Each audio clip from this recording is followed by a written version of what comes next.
¿Te imaginas que llega un tipo y te suelta la siguiente frase? La gente me controló durante 18 años y luego controlé mi propio destino, controlé la vida de otras personas. Yo tenía ese poder de control. Retrocederías un par de pasos, ¿verdad? Donald Harvey escondía un oscuro secreto que te revelaré a medida que vaya avanzando en esta historia. Cuantos más casos voy investigando para este canal, más me voy dando cuenta de que existe todo un mundo de delitos cometidos dentro del ámbito médico. ¿Te has parado a pensar alguna vez en el poder que le damos a médicos, enfermeras, hospitales de manera en general? Acudimos a ellos cuando más vulnerables estamos y no nos damos cuenta de que aquellos en cuyas manos estamos poniendo nuestra vida son simplemente seres humanos. Acompáñame a conocer al hombre que se autodenominó el ángel de la muerte. ¿Qué tal, mis curiositos? Sin censura, cumpliendo 4 cadenas perpetuas. Así es como te encontrarás hoy a Donald Harvey. Él está tras las paredes de una prisión en Ohio y se estima que salga para el año 2047, o sea, cuando tenga 95 años. Esperemos que Dios no permita que salga de la prisión con vida, porque tal cual está este hombre de la cabeza, es capaz de seguir haciendo lo que hizo toda su vida, incluso aunque sea un anciano decrépito.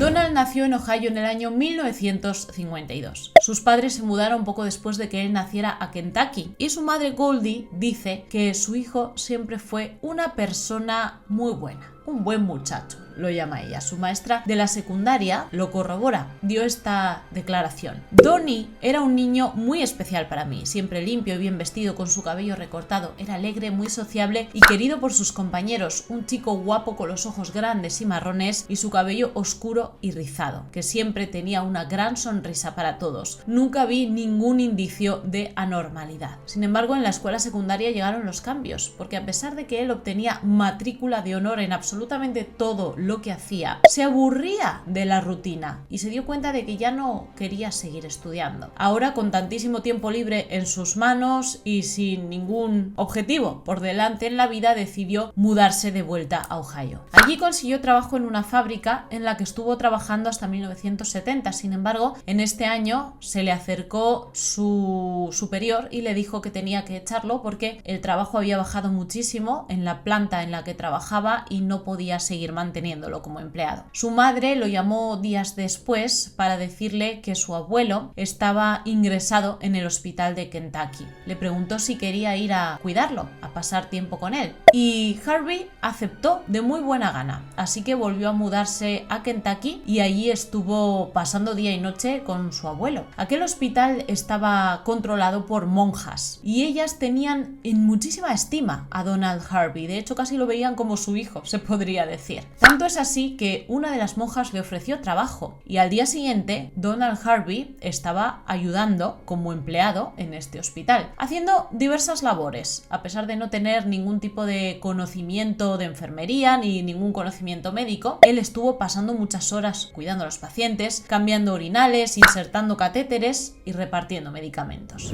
Bueno, las primeras semanas trabajando como auxiliar de enfermería, podríamos decir, fueron como un sueño para él. Él sentía que había encontrado su lugar, por fin. Sin embargo, un día sucedió algo y se rompió la mente de Donald Harvey. Estaba en un turno de noche y le tocaba pasar a quedarse por la noche con un paciente que había sufrido un derrame cerebral. Cuando llegó a su habitación, este paciente, que se había quedado el pobre más para allá que para acá y no controlaba nada de lo que hacía, untó heces en la cara de Donald Harvey. Donald no lo pudo soportar, le entró una furia descomunal de otro mundo y cuando se dio cuenta Ahora no te vayas a pensar tú que puso el grito en el cielo y que dijo: Dios mío, ¿qué he hecho? Según terminó, limpió al paciente, se metió a duchar en la habitación del paciente y tranquilamente avisó a las enfermeras de lo que había sucedido. Nadie, por supuesto, miró raro a Donald Harvey. A nadie se le pasaba por la cabeza que le hubiera tenido algo que ver con aquel fallecimiento. Como la primera le había salido bien, la confianza de Donald Harvey comenzó comenzó a formarse. Solo 3 semanas después desconectó un tanque de oxígeno de otro paciente, de una anciana en este caso, y como nadie estaba sospechando de lo que él estaba haciendo, pues empezó a utilizar diferentes métodos de experimentación. Usaba diferentes objetos como bolsas de plástico, morfina y una gran variedad de productos químicos. Incluso se atrevió con otros objetos, porque fíjate lo que pasó con un tercer paciente.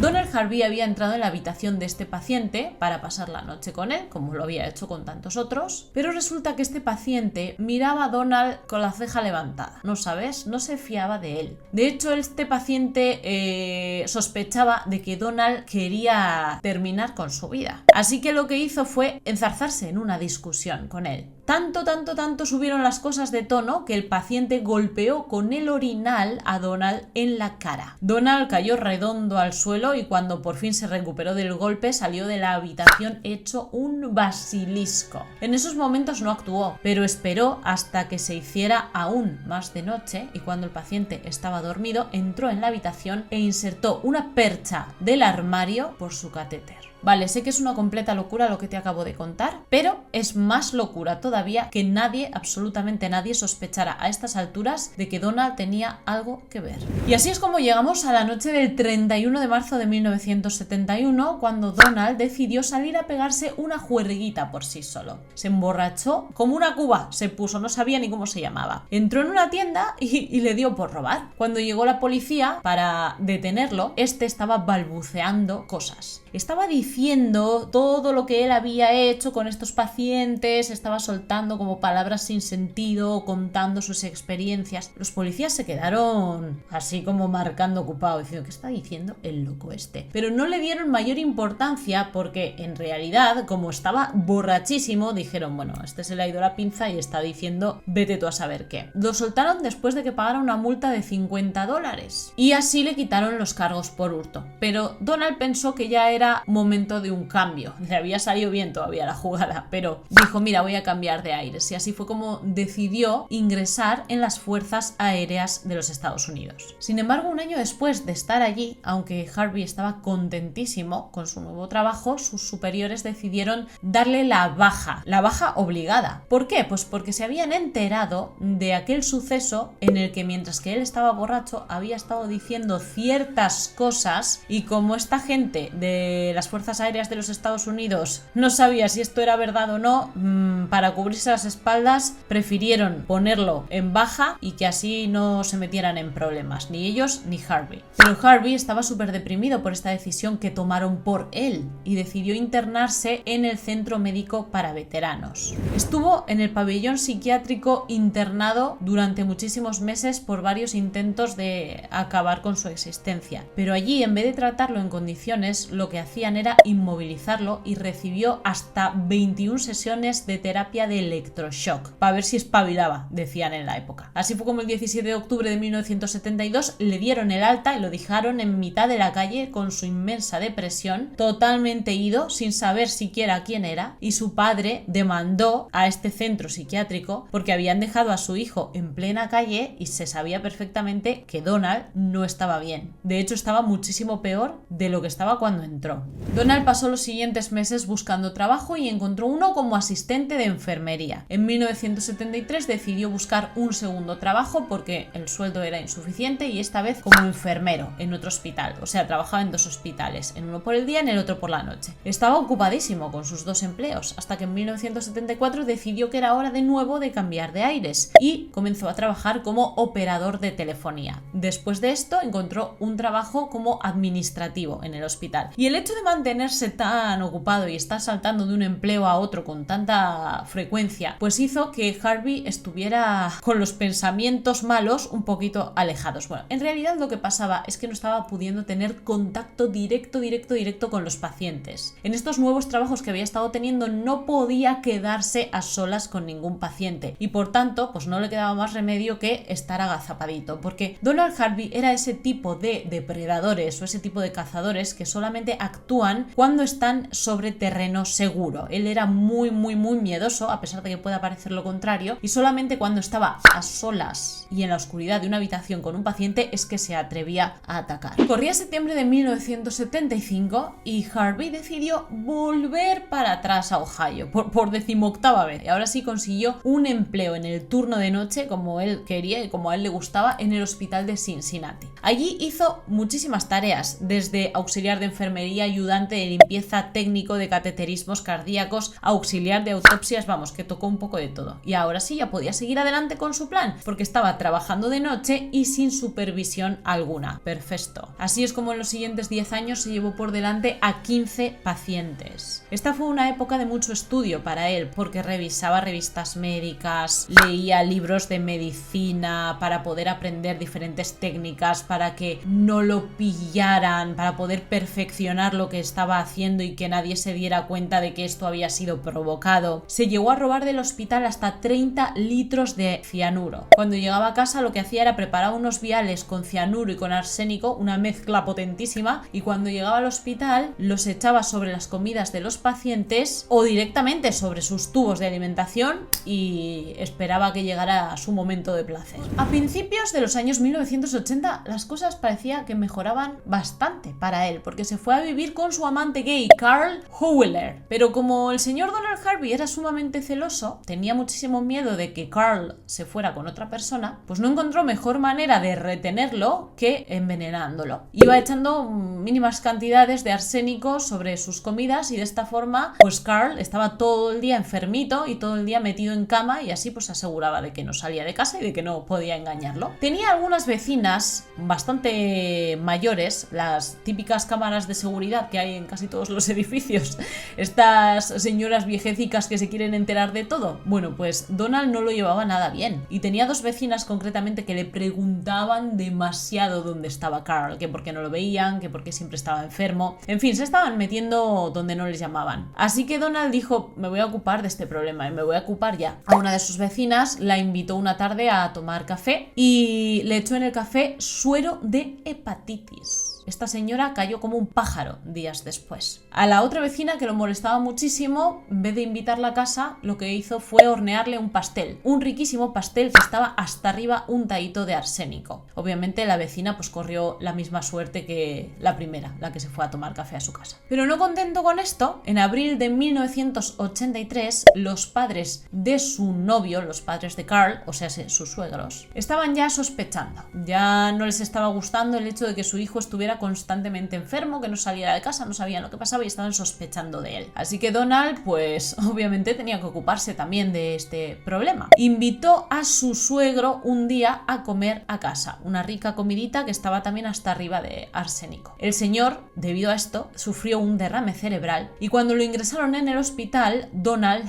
fantástico yerno él, fue a visitarlo. Como vio que el señor no terminaba de hacer lo que tenía que hacer, pues echó un poquito más de arsénico en su budín y esa misma noche falleció. Con su suegra, sin embargo, no tuvo la misma suerte, porque la señora era dura como un roble y por más que le iba echando pequeñas cantidades de veneno, la señora nunca llegó a tener nada grave. Así que bueno, esa tuvo que quedar con vida, no le quedaba más remedio. Luego llegó enero de 1984 y Carl, en una de estas que consiguió recuperarse un poco, le dijo a Donald que se acabó, que ya no quería seguir adelante con él y le dijo que se mudara de la casa. Obviamente Donald no se lo tomó nada bien, estaba despechadísimo. Así que los siguientes 2 años los pasó tratando de llevarse por delante también a Carl. Yo no sé por qué la gente aceptaba ir a comer o aceptaba brebajes de este tipo. A mí me viene mi ex constantemente a traer comidita a la puerta, a la primera de cambio le digo, tú es un poco sospechoso, ¿no? Échate para allá y no vengas más que voy a llamar a la poli. Pero la gente no, la gente parecía que quería mantener buena relación con él, o simplemente el señor Donald pues sabía muy bien cómo camelarse a la gente, y el caso es que estuvo 2 años intentando que Carl dejara de respirar. Como no podía con él, pues lo que hizo fue ir a por una de las mejores amigas de Carl, dijo, bueno, pues la enveneno a ella y así por venganza pues te fastidias, pero tampoco lo logró. Bueno, como tú comprenderás, después de que su vida hubiera dado un giro de 180 grados, el señor Donald estaba que no sabía ya ni por dónde tenía que tirar. Estaba estaba muy despechado, estaba muy triste, estaba muy solo, estaba más deprimido que nunca y empezó a cometer errores, porque las cosas ya no le estaban saliendo bien. Así es como el 18 de julio de 1985 los guardias de seguridad del hospital donde él trabajaba lo vieron actuando raro, sospechoso, y le dijeron: ven acá para acá un segundo, Donaldcito, ven, que te vamos a revisar a ver qué llevas en esa bolsa de deporte, una que solía cargar siempre. Cuando la abrieron, encontraron una pium pium, encontraron agujas hipodérmicas, tijeras, guantes quirúrgicos, cocaína, varios textos médicos y 2 libros de ocultismo y espiritismo. Fíjate tú, de risa lo que te voy a contar ahora. Le pusieron una multa de $50 por haber entrado en el hospital con una pium pium y le dijeron los jefazos, los de arriba, que renunciara voluntariamente para que no se montara el quilombo del siglo, para que todo quedara calladito y así no tenían que despedirlo. Es más, nunca se le dio parte a las autoridades de lo que había pasado con Harvey, nunca les contaron lo que habían encontrado en su bolsa de deporte, aunque aquello no era ni medio normal, obviamente, y tampoco se escribió ninguna carta anti-recomendación, digámoslo así, en la que quedara estipulado lo que había pasado con aquel empleado de la salud. ¿Sabes lo que sucede? Que en los hospitales se cubren mucho las espaldas entre ellos y especialmente con su propio personal. Es como que quieren llevar las cosas de una manera muy interna, ¿no? A la chita y callando. Pero esto, claro, ¿esto qué acarrea? Pues que Donald Harvey, cuando renunciara de este trabajo y luego se fuera a buscar otro, pues el nuevo hospital no iba a saber nada de lo que él hacía y podría volver a actuar. De hecho, es eso lo que pasó. 7 meses después de su renuncia voluntaria, encontró trabajo en otro hospital, fue contratado como auxiliar de enfermería y como nadie sabía de su pasado y como nadie les había avisado de lo que pasaba con aquel señor, pues volvió a sus andadas. Y claro, por supuesto, en los 13 siguientes meses se cargó a 23 pacientes más. Desconectaba soportes vitales, inyectaba aire directamente en las venas, usaba cianuro y arsénico, que ya sabes que eran sus preferidos, y un montón de productos de limpieza. Todo lo que se encontraba por medio decía: esto me sirve. No fue hasta el año 1997, en el mes de abril, que un audaz técnico de autopsias se percató de que de uno de los cuerpos emanaba un olor como a almendras, y resulta que ese olor es característico de una persona que ha estado en contacto con el cianuro. El paciente se llamaba Josh Powell y era un paciente que había estado muchos meses en coma, pero que había empezado últimamente a mejorar y de hecho pues tenía un muy buen pronóstico. Desafortunadamente el pobre Josh se cruzó en su camino con el maléfico Donald y pues no pudo recuperarse porque se lo llevó por delante también. Habiendo avisado a las autoridades, este técnico de autopsias, llegaron los investigadores, pusieron el cerco sobre los empleados del hospital, especialmente sobre aquellos que se habían encargado de estar con este paciente, con Josh Powell. Eran muy poquitos enfermeros los que se habían encargado de cuidarlos, así que el nombre de Donald Harvey salió de manera inmediata. Los investigadores se enteraron, por casualidad, por una conversación que estaban escuchando entre enfermeros, de que al señor Donald se le conocía en el hospital como el ángel de la muerte. ¿Por qué? Porque siempre había estado presente o había tenido contacto con aquellos pacientes que fallecían y era como, pues eso, como si fuera gafe, como si fuera un mal espíritu y si te tocaba te ibas para el otro barrio. Claro, lo que no sospechaban es que efectivamente sí los estaba tocando y sí era él el que los mandaba al otro barrio. En abril de 1987, ese mismo mes en el que comenzaron las investigaciones, obtuvieron una orden de registro sobre su casa. Allí encontraron las pruebas contundentes que llevaron a su detención: frascos de cianuro y arsénico, libros sobre venenos y ocultismo y un diario ultra detallado donde había escrito absolutamente todas sus hazañas. Fue arrestado y él presentó una declaración de inocencia por demencia, que podía ser perfectamente cierta, porque el tipo estaba fatal después de aquella depresión que no le trataron, bueno sí, que le trataron con 21 sesiones de electroshock y le dejaron el cerebro completamente frito.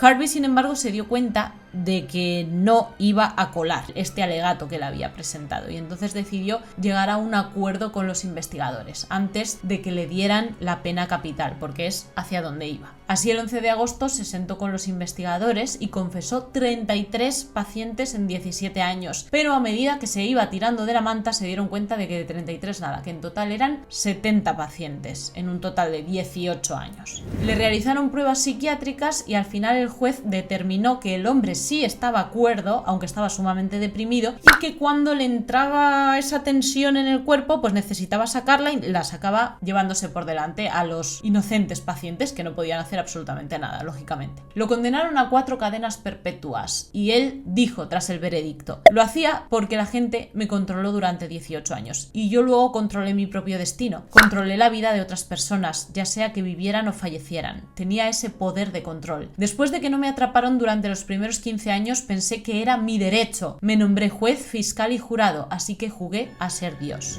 En sus últimos días libres, Harvey estaba peor que nunca. Había llegado a ponerle los nombres de los pacientes a los que cuidaba a velas en su casa, y dependiendo de si una vela parpadeaba o no, decidía si se tenía que llevar a ese paciente por delante o no. O sea, imagínate. Además, decía que había estado recibiendo órdenes de un espíritu llamado Duncan. Y sé que esto te parecerá espeluznante, pero ¿sabes una cosa? Curiosito. Los delitos cometidos en hospitales son los más fáciles de que no tengan ningún tipo de consecuencia, de que no se les pille nunca. Piénsalo, o sea, tiene mucha lógica. Es que por triste que parezca, como te he dicho hace unos minutos, los hospitales, las administraciones de los hospitales se cubren mucho las espaldas entre ellos. De hecho, desde su encierro en prisión, Harvey no solo no se ha arrepentido de todo lo que hizo, sino que encima se está jactando y ayuda a los investigadores contándoles cómo él logró llevarse por delante a 70 personas para que vean cuáles son las fallas de los hospitales. Vamos, que Harvey se sigue deleitando con lo que hizo y encima le sigue echando la culpa a los demás de lo que hizo, porque según él es falla de los hospitales, que no se estaban coscando de todo lo que él estaba llevando a cabo. Pero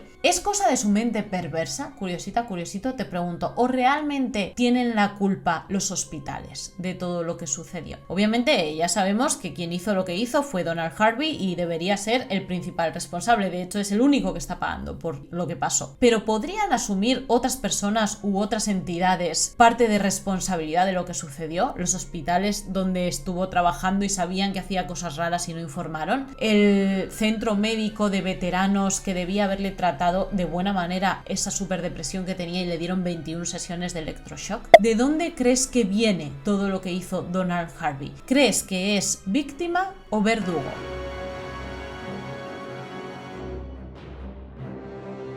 Espero que te haya encantado el caso de hoy, mi curiosito. Si no quieres perderte los próximos que te he preparado, que vienen calentísimos, suscríbete y activa la campanita de notificaciones. No te olvides, también sígueme en mi Instagram, por allí estoy todos los días dándote la chapa. Y yo te mando un suculento besote donde más te guste para que pienses mucho en mí. Hasta el próximo día. ¡Mua! ¡Chao!